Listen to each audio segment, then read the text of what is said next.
Yo, what's up? It's me, Elay. Understood. How you guys doing today? I recently wrote a newsletter. I have a couple floating around, but this one I like more in particular because I'm a little older and I'm not as timid about writing stuff and wondering about what people have to say. I know sometimes finding your voice can take a long time. You can tell it how it is all you want in your mind, but when you actually have to put it down on pen and paper, the feeling can be a little bit different. And then once you have it on pen and paper, after you establish the courage to write it down that way, the next step is to either voice it and or print the paper out and hand it out.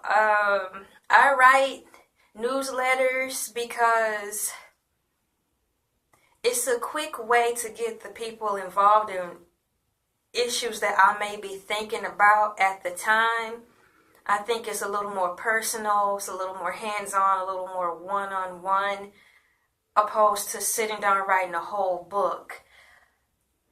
I do like to write books, but bottom line is I am a writer, and I'm proud of it. And also, what I'm saying, I'm trying not to lose my thought, you can see it.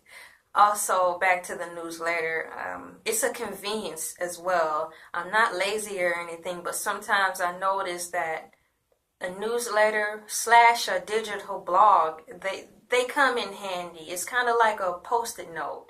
It's like a personal post-it note.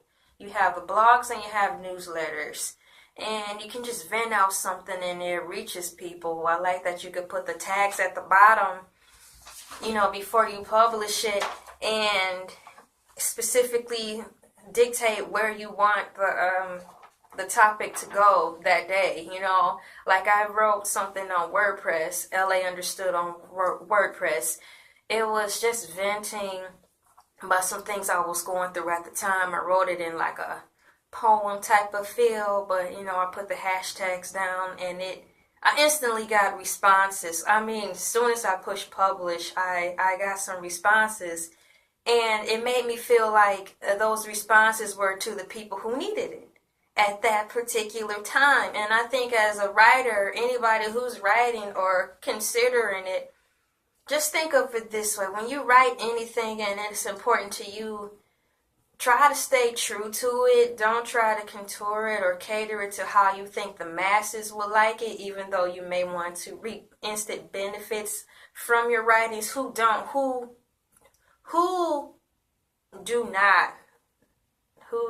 want to, I'm still working on grammatical issues, but who do not want to not get paid for their works?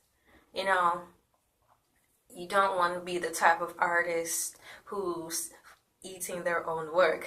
I love hearing that. That's so funny. I'm a starving artist. You don't want to be that. You want to reap some type of benefit financially, but the goal is just to be heard. So I'm backtracking in my mind as I'm talking to you guys to remember where I left off at. I know I was talking to you guys about WordPress and how I posted up a particular poem about something I was going through at that time, and instantly I got responses. So I said that at that particular time, those people who it reached, they needed it. So your writings are important. Stay true to your writings. Don't try to cater or bend down, to conform to the masses of writing. Just stay true to your writing. There's somebody out there who will like it. And that's all I have to say about that. Thank you for being patient with me, because it's been a good while since I've uploaded a video. Elay understood once again, talking about newsletters. I think I want to talk some more about that too. Until then, Elay understood. Yay!